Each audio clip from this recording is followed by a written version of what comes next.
요한복음 20장 신약성경 183년 정도에 있습니다. 19절부터 31절까지의 말씀 함께 읽도록 하겠습니다.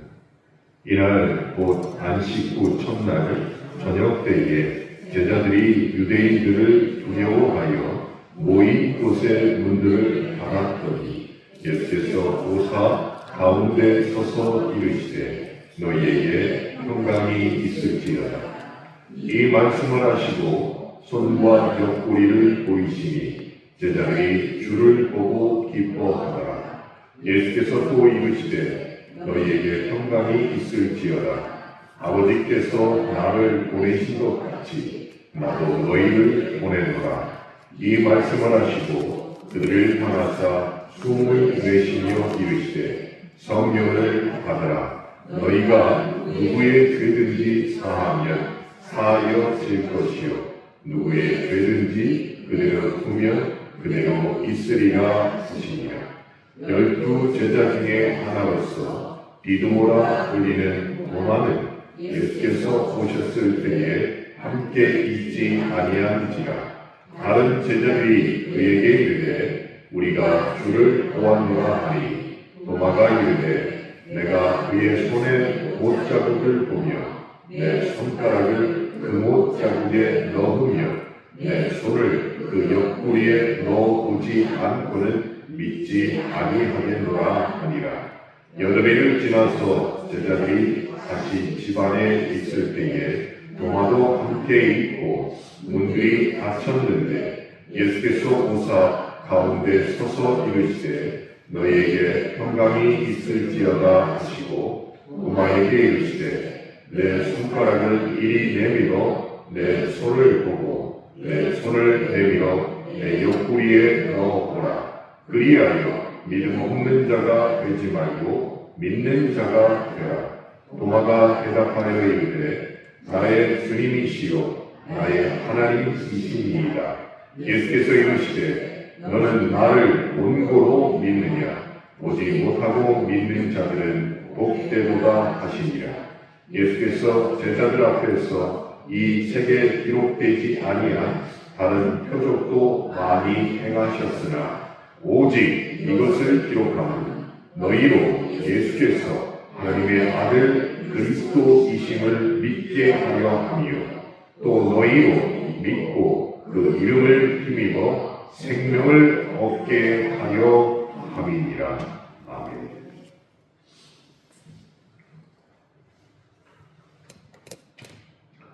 대전에 사는 것이 얼마나 큰 축복인지 제가 2박 3일 동안 잘 깨닫고 왔습니다. 강원도 평창은 이제서야 벚꽃이 피고 개나리도 지지 않고 그리고 저녁에는 영하 3도까지 떨어져서 너무너무 춥게 지내다 왔습니다. 근데 대전에 오니까 덥네요. 더워요. 자, 오늘 우리가 드리는 수요 저녁 예배, 다른 날도 그렇지만 참 중요한 날이죠. 그런데 부활절을 지난 2주간이 지난 이때가 침례교회에서는 잘 알려지지 않고 있지만 교회력을 보면 부활절을 지난 2주간이 지난 이번 주 수요 예배, 이번 주간이 굉장히 중요한 날입니다.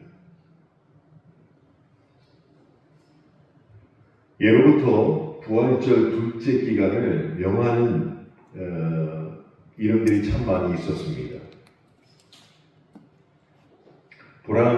예수님께서 부활한 지 8일 만에 누구를 만났다고 오늘 본문에 기록되어 있습니까? 도마를 만나셨지요. 그래서 요한복음에 있는 이 기사에 따라서 부활 후 둘째 주간을 제8일이라고 부르고 있습니다. 더불어서 이 날이 왜 중요하냐? 초대교회 때는 부활절에 침례받고 입교한 사람들이 일주일 동안 침례받았을 때 입었던 그 흰옷을 그대로 입고 일상을 살았습니다. 그런데 부활하신 후 둘째 주간이 된 이번 주간에 비로소 그 침례 받았을 때 입었던 흰옷을 벗고 일상복을 입게 되는 주간이에요.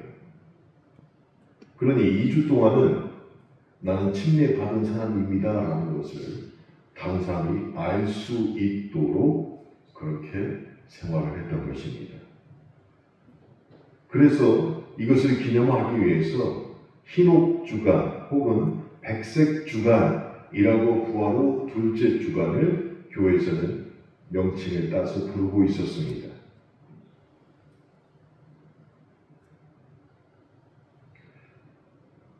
부활절 때 침례 받은 사람들, 새로 태어난 사람들이죠. 영적으로 새로 태어난 사람들입니다. 베드로전서 2장 2절을 헬라어 원문 성경으로 보면 이 주간을 콰지모드라고 부릅니다. 콰지모드. 이 뜻이 무엇이냐면 갓 태어난 아이들의 주간이라는 뜻이에요. 그러니 부활절에 침례 받고 나서 2주 동안 흰옷을 입고 그들을 콰지모드라고 불렀습니다. 갓 태어난 아이들이었어요. 여하튼 이 백색 주간, 흰옷 주간, 콰지모드 주간이라고 불렸던 부활하신 후 두 번째 주간이 교회에서는 굉장히 중요한 날로 많이 지켜졌습니다. 이렇게만 들으면 우리가 보내고 있는 이 부활 후 둘째 주간은 참 기쁜 날로만 아마 생각이 드실 것입니다. 그런데 순백색의 침례 받을 때 입었던 옷을 벗는, 그래서 평상복으로 갈아입는 이 주간, 이게 사실은 그리 기뻐할 날만은 아니에요. 왜 그러냐? 침례 받음을 통하여서 마치 갓 태어난 아기처럼 내가 태어난 사실인데, 그래서 흰옷을 입고 2주간을 살았는데 그 옷을 벗으면 어떤 의미가 되느냐? 특별한 보호의 시간이 끝났다는 것이에요. 그러니 이제는 침례받은 후 2주가 지난 지금부터는 상처 많고 또 치열한 일상의 삶을 내가 다시 살아가는 그 날이 되었다는 것이에요. 그래서 교회력을 보시면 4세기에 교부였던 아우구스티누스가 이 둘째 기간에 많은 교인들에게 특별한 당부를 했습니다. 그 내용은 이랬습니다. 부활절 기쁨 뒤에 찾아오는 일상의 유혹을 조심해라. 이렇게 항상 설교했다는 것이, 부활절 그 기쁨 뒤에 찾아오는, 즉 2주간이 지난 이 주간, 이때 일상의 유혹을 더 조심해라 라고 가르쳤던 것입니다. 우리끼리 교회 안에 모여 있으면 부활에 대해서 계속 기뻐할 수밖에 없겠지요. 그런데 우리가 살아가는 삶의 현장은 그렇지 않다는 것입니다. 제가 조금 전에 말씀드리면서 흰옷 주간, 백색 주간이라는 말씀을 드렸고 라틴어로서 이것을 콰지모도 주간이라고 말씀을 드렸는데요. 혹시 여러분 옛날에 만들어진 영화 중에 노틀담의 꽃추라는 영화 다 보신 기억이 있으신지요? 노틀담의 꽃추. 근데 노틀담의 꽃추에서 나오는 그 꽃추 이름이 뭔지 아세요? 콰지모도예요. 콰지모도. 그래서 이 날, 이 주간부터 이것을 콰지모도 주간이라고 부르는 것이에요. 흉한 몰골로 꼽주된 아이가 태어났습니다. 그러자마자 어떻게 했냐? 너무 흉해서 이 아이를 성당 앞에 버려버린 것이에요. 그때부터 이 아이가 세상을 맞이하는데 무엇 하나 자기 뜻대로 세상에 대하여 저항할 수도 없고 아무것도 할 수 없는 아이로 성장하게 되는 것이에요. 누가요? 노트담의 꽃주가, 그의 이름이 콰지모도. 우리가 그렇다는 것이에요. 그래서 만약 우리는 부활의 기쁨을 누리면서 기쁘다 해야 되는데 교회에만 있으면 그럴 수 있는데 우리는 세상으로 나가야 되잖아요. 그러니까 세상으로 나가는 모습이 어떤 모습이냐? 화지모도 같은 모습으로 세상에 나간다는 것이에요. 그래서 부활의 기쁨을 가지고 있지만 아기처럼 무력한 사람으로 2주가 지난 이후에는 우리는 세상으로 나가야 된다는 것입니다. 그래서 우리의 마음속에 이렇게 다짐을 해야 됩니다. 내가 아무것도 저항할 수 없는 그 아기와 같은 심령으로 세상에 나갔는데 나가서 결정을 해야 될 게 무엇이냐? 부활의 기쁨이 더 큰가? 아니면 내가 견디고 살아내야 하는 인생의 무게가 더 큰가? 이것을 결정하라는 것이. 그래서 부활의 둘째 주간을 화지모도 주간, 흰옷 주간, 백색 주간 이렇게 부르고 있는 것입니다. 우리 일상도 마찬가지입니다. 제가 오늘 설교를 하기 전에 부활절이 지난 그 다음 날 부활절은 참 많이 나오셨거든요. 정말 많이 오셨어요. 거의 한 79명, 80명 정도가 이곳에서 예배를 드렸습니다. 그런데 부활절이 지난 다음 주간이 우리나라도 통계적으로 교인이 제일 많이 안 나오는 주간이에요. 근데 우리 교회도 마찬가지예요. 너무 충격을 여러분이 받으실 것 같아서 제가 몇 명이 나오는데 쉬었지만 말씀을 안 드리는 거예요. 곰곰이 생각해 보세요. 부활절 다음 주일이 전 세계적으로 예배 드릴 때 교인이 가장 많이 안 나옵니다.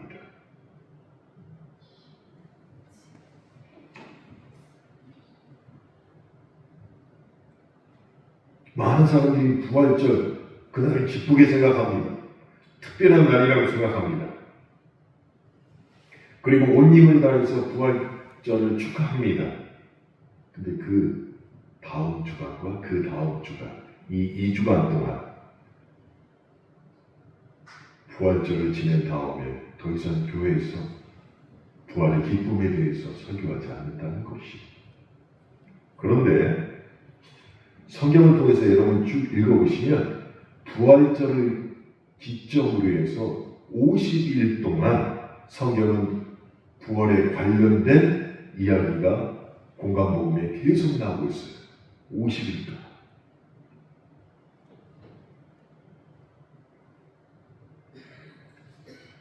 말씀을 기록한 성경은 부활절 이후로 50일 동안 예수님이 나타나시고 제자들을 다시 격려하시며 승천하시는 것 50일이 걸렸습니다.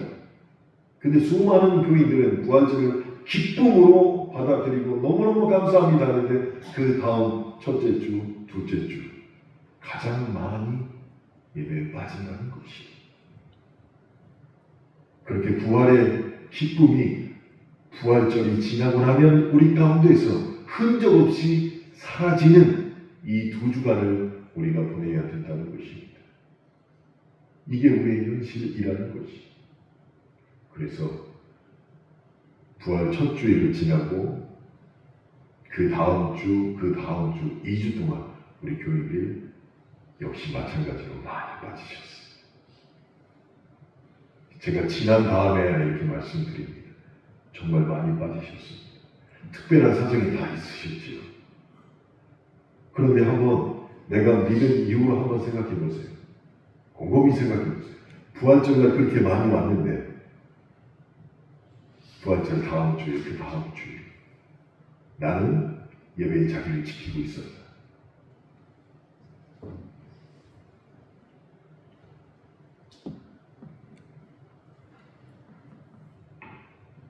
사랑하는 성도 여러분, 오늘 제가 아직 설명을 다 드리지 않았지만 이거 하나는 끝까지 기억하시고 다음 주일 예배에 참석할 때까지 고민해 보시기 바랍니다.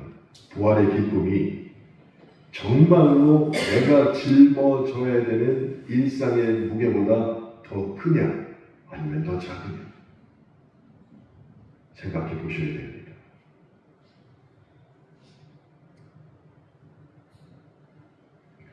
저는 이해를 합니다. 지난 2주 동안 빈 자리를 바라보면서 단순히 식어버린 신앙의 열정을 보여주는 지표가 아니라 우리 사랑하는 성도들이 짊어져야 되는 일상의 피로와 무게가 그만큼 크고 무겁다라는 쪽으로 저는 이해를 하고 있습니다.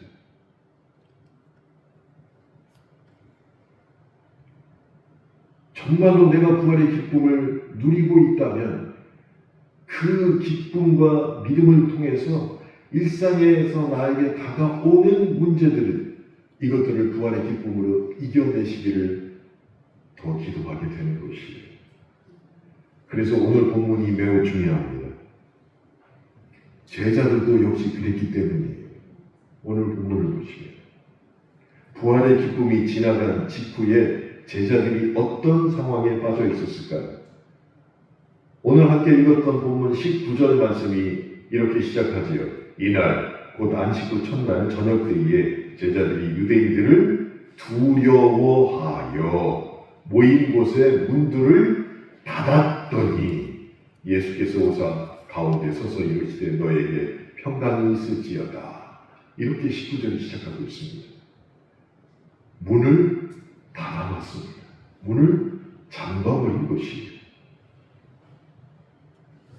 그런데 헬라어 원문 성경을 보니까 문이 하나 있던 게 아니었어요. 문이 여러 개 있었는데 그 모든 문들을 빗장을 걸고 단단히 잠궈버렸다라는 의미예요. 모든 문들. 그 이유는 19절 말씀이 정확하게 기록하고 있습니다. 유대인들이 두려워서. 우리가 아는 것처럼 제자들은 스승이신 예수께서 체포되는 날 밤에 모두들 도망쳤습니다. 수제자 베드로는 예수님을 모른다고 3번이나 부인했지요. 그리고 부활의 아침에 막달라 마리아가 달려와서 나는 주님을 보았습니다 라고 부활 소식을 전했지만 막달라 마리아에게 전해들은 그 말로서는 그들이 가지고 있던 초조함과 공포가 완전히 해결되지 못했다라는 것을 이 잠긴 문을 통하여서 여전히 우리에게 보여주고 있다는 것이죠.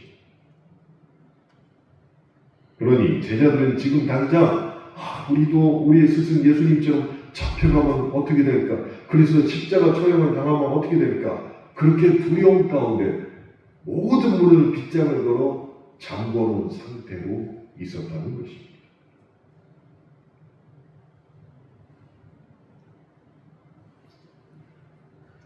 그래서 이 잠긴 문이 잠겼다 이것으로 끝나는 게 아니겠죠. 내 마음속에는 깊은 두려움이 벽을 만든 것이고 그리고 주님을 생각할 때 죄책감과 수치가 그 잠긴 문에 빗장을 걸게 된 것이에요. 이렇게 잠긴 문 우리에게도 있습니다. 크나큰 인생의 실패 후에 혹은 소중한 사람을 잃은 후에 씻을 수 없는 배신과 수치를 겪은 후에 사람들이 가장 먼저 하는 게 무엇이냐? 세상과 나 사이에 있는 문을 잠궈버리는 것입니다. 그리고 빗장을 단단히 걸어 잠그는 것입니다. 그런 큰 일을 당한 이유예요. 그리고 마음속에 이렇게 다짐합니다. 그래, 밖으로 나가면 나는 또 다치게 될 것이다. 또 실패하게 될 것이다. 차라리 그 어두운 방 안에 숨어서 내가 가만히 있는 것이 더 낫다. 그렇게 스스로를 고립시켜 버리는 것입니다. 일상의 무게가 나를 그렇게 짓누르게 된다는 것입니다. 혹시 이곳에 와 있지만 아니면 내가 아는 사람 중에 그렇게 일상의 무게가 스스로 문을 잠그고 빗장을 걸어 놓은 사람들 나 아니면 주변에 있지 않습니까? 있습니다.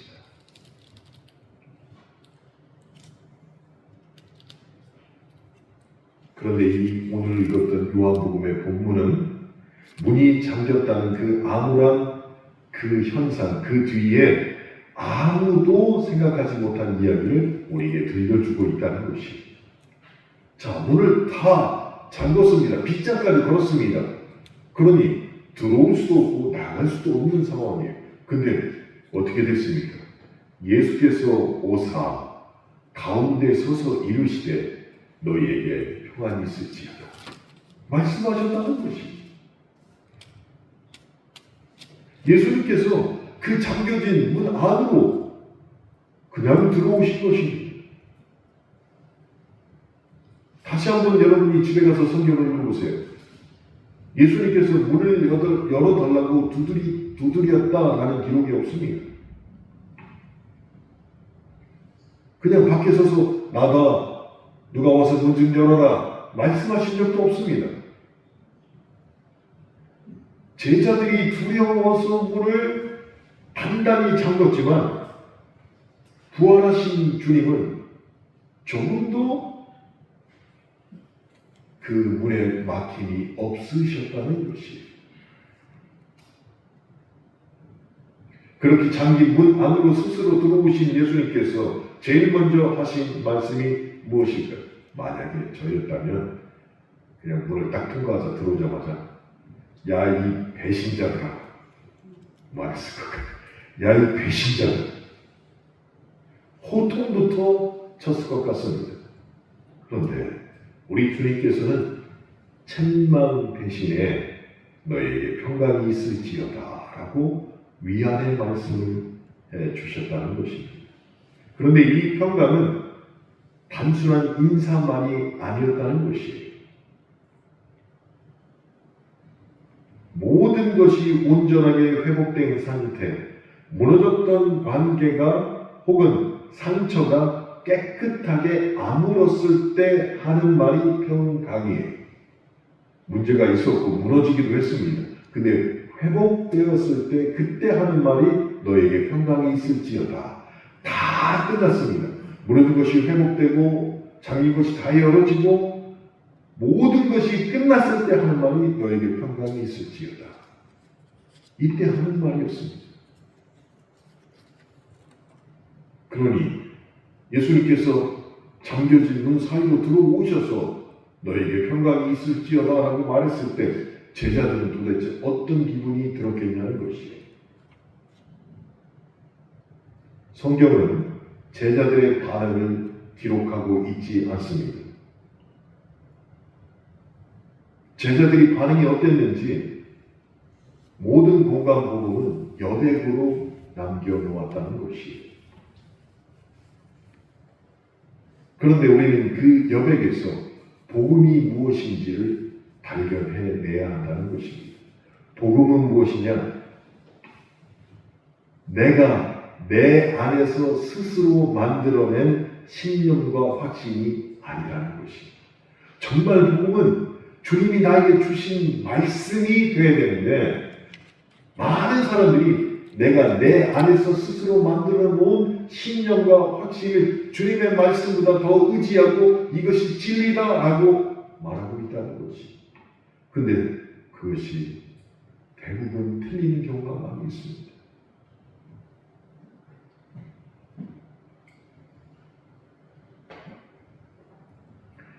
이번에 소천을 받은 신예서관 이대성 목사님 수요일날 새벽에 외출이 됐는데 워낙 아프다는 얘기가 많이 나와서 대전에서 MRI를 찍었는데도 소견상 이상이 없다. 그래서 교회 직원 그리고 저희 사돈이신 김용성 목사님이 목요일날 삼성병원에 MRI를 받을 수 있도록 예약을 해놓은 거였어요. 그래서 목요일이면 서울 올라가서 MRI 찍고 그랬으면 살았을 터인데 수요일날 외출이 나서 결국 8일 만에 돌아갔습니다. 장례시장 가서 목사님들 많이 오셔서 저도 인사를 드리고 김영성 목사도 와서 교회 증원 원장이니까 같이 앉아서 또 저하고는 사돈이니까 이 얘기 저 얘기 하는데 지금 장례를 치르고 있잖아요. 근데 그 중에 목사님들이 와가지고 저 김영성 원장님, 그러면은 직원은 언제 뽑아요? 3주를 다 했는데. 내가 추천할 사람이 한 명 있는데 직원은 언제 뽑냐? 그러니까 본인은 지금 그분이 돌아가셔서 상중에 있는데 좋은 사람 추천할 사람이 있으니까 상관없이 내가 추천하겠다. 한두 명이 아니었어. 한두 명. 말도 안 되는 말 같지요. 그런데 우리 가운데 이런 신념과 내가 믿고 있는 확신이 존재한다는 것이, 상황이 어떻던 가운데 내 말이 맞으면 상황과 상관없이 나는 그 말을 해야 된다는 거예요.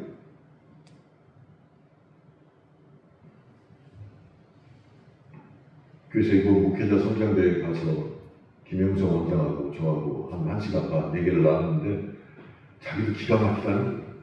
어떻게 상중에 와서 그런 얘기를 하고 계속 전화 와서 내가 아는 사람인데 이 사람 추천합니다. 그래서 네가 생각하면 어떠냐고 해서 서울에 있는 건 모르겠지만 대전에 있으면 대전을 잘 아는 사람이 해야 되고 목사님들과 관계가 좋은 사람이 해야 된다. 더군다나 세상에 거기서 봉급이 없어요. 신예서관 요단 출판사 직원인데 위에서 봉급을 내려주지 않아요. 여기서 팔아가지고 자기 봉급, 일하는 사람 봉급, 그 다음에 남은 거를 서울로 올려보내야 돼요. 근데 그런 사실들을 몰라요, 사람들. 그리고 세후 256만 원이에요. 급여가. 그러니까 세 전으로 하면 약 300만 원 되는 거예요. 이대성 목사가 지금까지 그걸 받으면서 얼마나 헌신하고 노력했는지 직원과 저는 알고 몇 년간 나는 거예요. 그런데 자리가 컸으니까 내가 목회하기 힘드니까 내가 가서 거기서 해야지. 너무 우습게 보는 거예요, 지금. 근데 목사님, 그런 목사님뿐만 아니라 많은 성도들이 기록되어진 하나님의 말씀이 있는데 믿음 생활을 통해서 쌓았던 내가 알고 있는 것, 그것만으로 딱 편견이 생긴 거예요. 그래서 하나님의 말씀도 아니에요, 하나님. 지금 그러시면 안 되지. 이렇게 해야지 맞는 것이죠. 이렇게 잘못된 신념과 확신을 가지고 있다는 것이.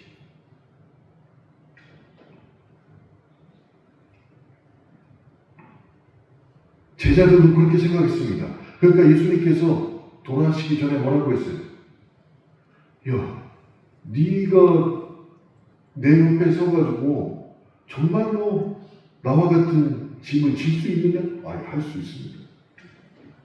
그들의 생각은 어땠어요? 주님이 이 땅에서 로마 정권을 물리치고 왕도로 타실 때 옆에서 한자리 해야지 하고 있었는데 주님은 그렇게 말씀하신 바가 없거든요. 내 짐을 너네가 질 수 있냐? 질 수 있다니까 도대체 왜 그러시오? 근데 현실은 어떻게 됐습니까?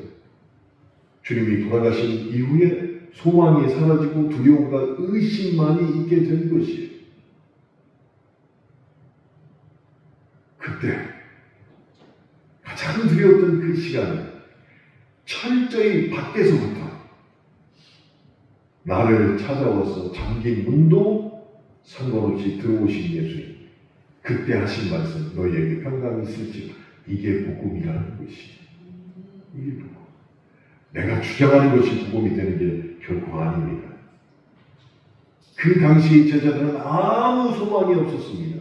그럼에도 불구하고 예수님께서 잠긴 문과 상관없이 들어오셔서 하신 말씀, 그것이 기쁜 소식, 복음이 되어야 한다는 것입니다. 그렇게 안식구 첫날 저녁에 부활절이 지난 이후에 예수님께서 제자 중에 나타나셨지만 그때 한 사람만 만나지 못했지요. 그게 누구라고요? 도마였습니다. 다른 제자들은 부활하신 예수님을 보았습니다. 근데 도마가 약이 올랐는지 오늘 본문 25절에 이렇게 얘기하죠.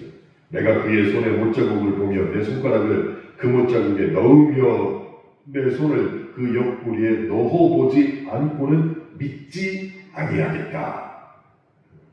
기쁜 소식도 제자였던 도마도 믿지 않겠다는 것이, 복음을 믿지 않겠다는 얘기예요. 평강이 너에게 있을지어다 주님의 말씀을 믿지 않겠다는 거예요. 이게 오래된 신앙을 가진 분에게 있는 편견이에요. 이걸 깨부셔야 된다는 거죠. 그런데 어찌 보면 도마가 좀 억울할 것 같아요. 이 사건 때문에 도마를 붙일 때 앞에다가 뭐라고 붙입니까? 의심 많은 도마라고 불려요. 의심 많은 도마. 이 사건 때문에. 그런데 좀 냉정하게 이 사실을 바라보면 도마가 원했던 건 단 하나였습니다. 남들이 경험한 사건을 나도 직접 경험하고 싶다는 거예요. 그 자리에 나만 없을 때 왜 주인이 나타나는 거예요? 내가 있을 때 나타났으면 나는 그런 얘기를 안 들을 텐데. 그러니까 나도 직접 경험하고 싶다는 것입니다. 다른 말로 하면 남의 말만 듣고 믿는 게 아니라 호기심 많은 아기처럼 생명의 주님 되신 주님을 나도 직접 만나고 경험하고 싶다라는 욕구가 더 컸을 것 같다는 것이에요. 그런데 세상은 그렇지 않았다는 것이에요. 이탈리아에 거장 카라바조라는 화가가 있습니다. 이분이 제일 유명한 건작이 무엇이냐? 의심하는 도마라는 작품이에요. 의심하는 도마. 도마의 고백을 한번 다시 생각해 보십시오.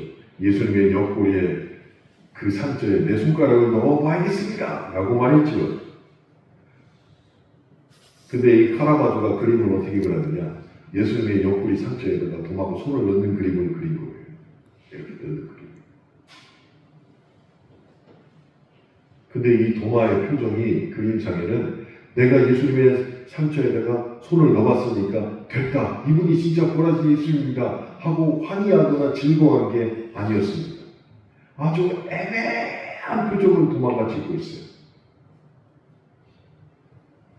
그러면은 카라바조라는 이 화가가 의도했던 것은 무엇이냐?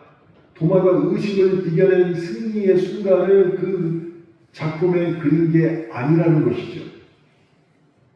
자기가 만져보겠다고 큰 소리는 쳤지만 막상 핏기가 가시지도 않는 예수님의 상처 앞에서 도마의 이성과 판단이 철저히 무너지고 주님 앞에 항복하는 순간을 카라바조는 자기 그림에 담으려고 했던 것이에요.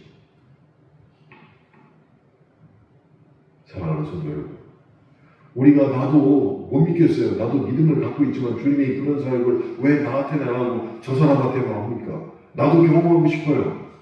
예, 물론 경험하고 싶은 요구가 더 클 줄로 믿습니다. 그런데 주님이 뭐라고 하셨냐 성경에? 보지 않고 믿는 자가 더 못되다는 것이. 여하튼 8해가 지났습니다. 제자들의 일상이 다시 한 바퀴를 돌아 주일이 되었습니다. 도마에게 지난 한 주간은 다른 이들과 은혜를 나누지 못한 지독한 고독의 시간이었을 것입니다. 자기만 빠졌으니까요. 그런데 한 주간이 지난 이후에 도마가 제자들과 함께 있게 되었습니다. 여전히 예수를 보았던 제자들이었지만 도마만 빼고, 그런데도 여전히 문은 잠가놨어요. 빗장도 똑같이 걸어놓았습니다. 그런데 예수님은 지난번과 마찬가지로 자기 문을 통과하셔서 제자들 앞에 나오셨습니다. 그리고 기어이 또 그 제자들 앞에 서셨습니다. 지난 8일 동안 도마 혼자 지독하게 외로웠을 것이에요. 여전히 치유되지 않은 상처를 가지고 있을 것이에요. 그래서 27절에 이렇게 얘기합니다. 예수님께서 도마에게 이르시되 내 손가락을 이리 내밀어 내 손을 보고 내 손을 내밀어 내 옆구리를 넣어보라. 그리하여 믿음 없는 자가 되지 말고 믿는 자가 되라. 그럼 여기서 도마가 어떻게 했을까요? 손을 들어서 옆구리에다가 손가락을 넣어봤을까요? 성경에 그런 기록은 없습니다. 주님이 나타났을 때 내가 확인을 해보겠습니다. 도마가 이런 기록이 없어요. 단지 28절에 이렇게 얘기합니다. 도마가 대답하여 이르되 주님을 보자마자 주님이 이 말씀을 듣자마자 나의 주님이시요 나의 하나님이시니이다. 카라바조는 도마가 손을 넘었다라고 그림을 그렸는데 도마는 그런 기록이 없습니다. 주님을 보자마자 나의 주님이시요 나의 하나님이시니이다 라고 고백을 하게 되었습니다. 여러분, 나의 주 나의 하나님, 우리에게는 너무나도 익숙한 단어입니다. 기도할 때마다 아니면 주님에 대해서 얘기할 때마다 나의 주 나의 하나님이라고 얘기하죠. 근데 이 당시에는 이 고백이 굉장히 위험한 고백이었습니다. 아시는 것처럼 당시에 나의 주 나의 하나님이라는 이 칭호는 로마 황제에게만 말할 수 있는 칭호였어요. 오직 황제에게만. 그런데 세상의 신인 그 로마 황제에게 하는 말이 아니고 자기 앞에 나타나신 주님에게 도마가 나의 주 나의 하나님이십니다라고 지금 고백을 하는 것입니다. 저 나사렛에서 목수였던 그분을 보고 나의 주 나의 하나님이라고 고백하고 있는 것이에요. 세상 사람들이 볼 때, 특별히 로마 사람들이 볼 때 도마의 고백은 반역입니다. 도마도 이 말을 왜 했을까요? 부활을 직접 자기 눈으로 확인했습니다. 누가요? 도마도 그렇게 확인하자마자 두려움의 빗장이 풀렸다는 것이죠. 부활하신 그리스도만이 유일한 삶의 통치자라는 것을 고백하지 않을 수 없게 된 것이에요. 마치 행성이 태양 주위를 돌며 그 빛을 받아서 생명을 유지하는 것처럼 그리스도인이었던 도마가 태양이신 주님을 온 세상의 중심에다가 갖다 놓는 장면이 나의 주, 나의 하나님이십니다 라는 고백 안에 들어가 있는 것입니다. 그러면 도마를 제외한 나머지 제자들은 어땠을까? 도마보다 먼저 주님을 보았잖아요. 부활하신 주님을. 근데 그들은 여전히 문을 닫아놓고 있었어요. 빗장을 걸어놨던 것이. 그리고 그들 고백 중에 나의 주, 나의 하나님이십니다라는 고백이 없었습니다.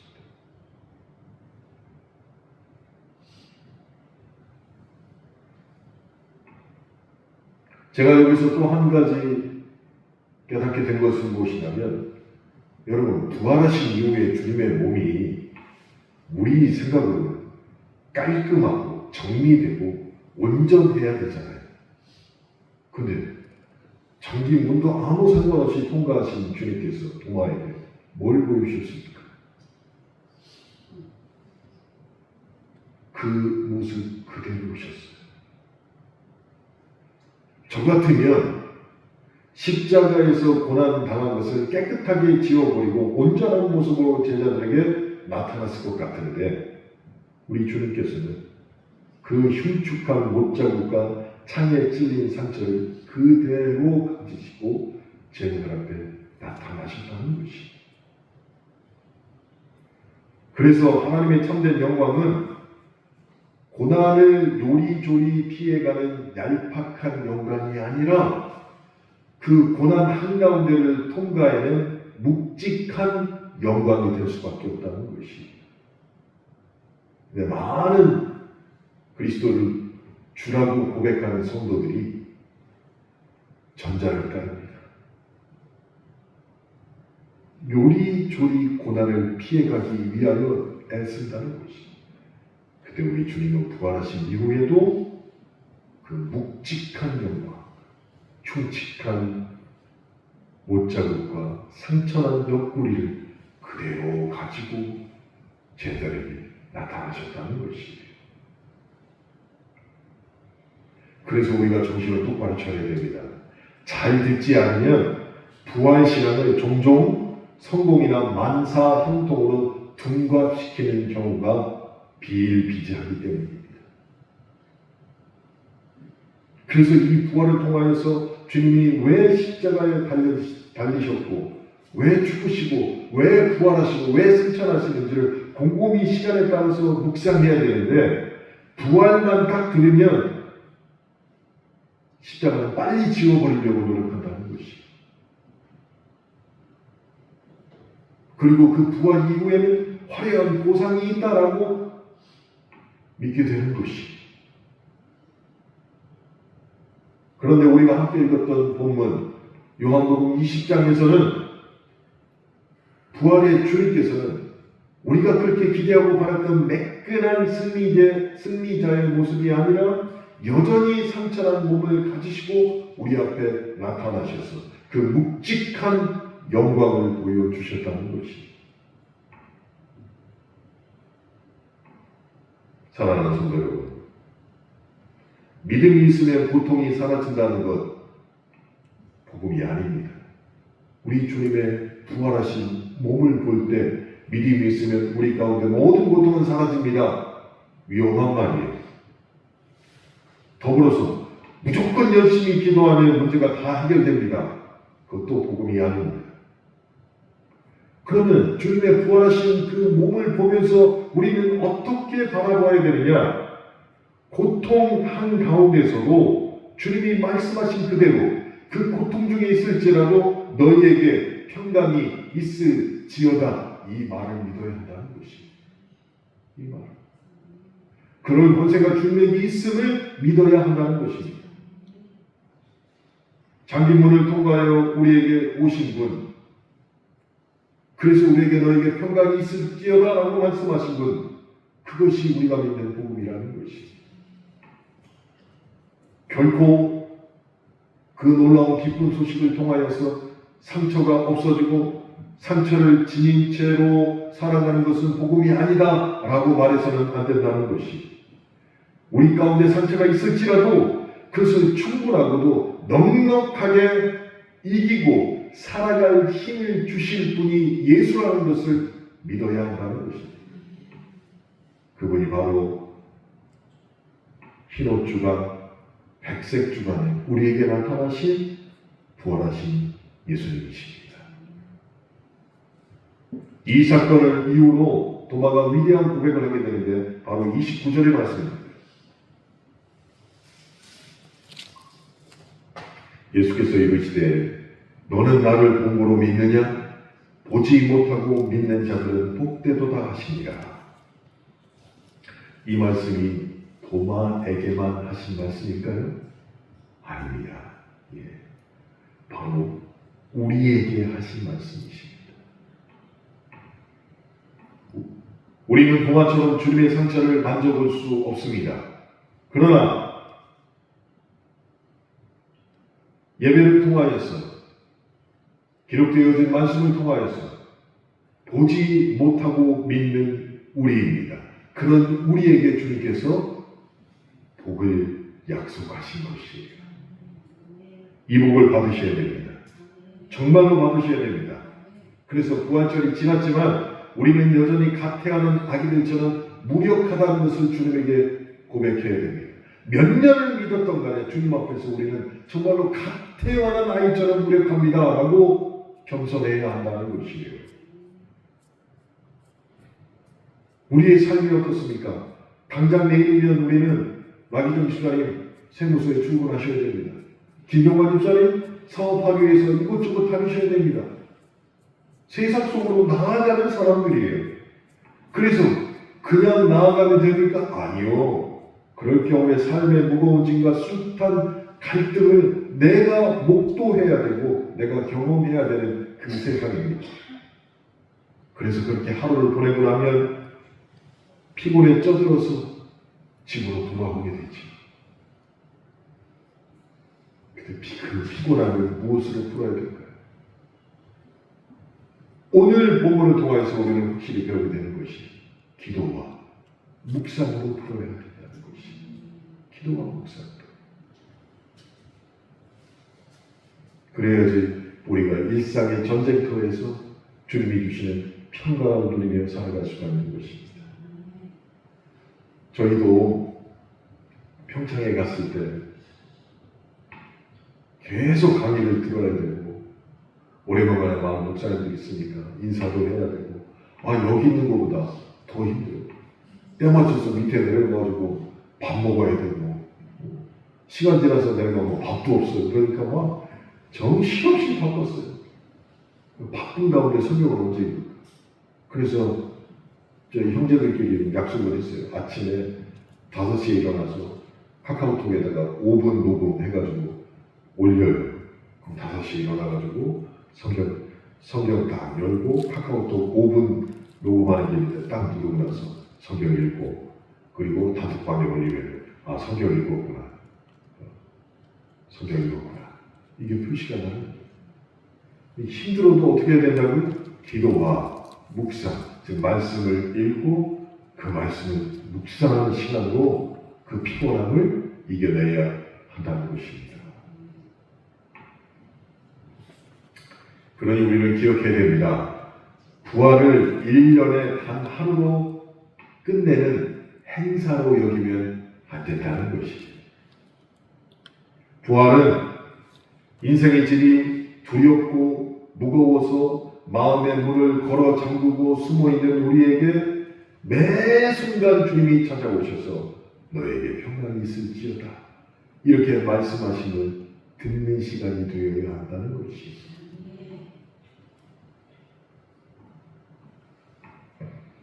오늘도 그리스도께서는 우리에게 찾아오셔서 굳게 잠긴 문을 통과하시고 말씀하실 줄로 믿습니다. 그냥 노숙이 아니라 십자가에서 상처난 두 손을 우리에게 내밀면서 말씀하십니다. 너희에게 평강이 있을지어다.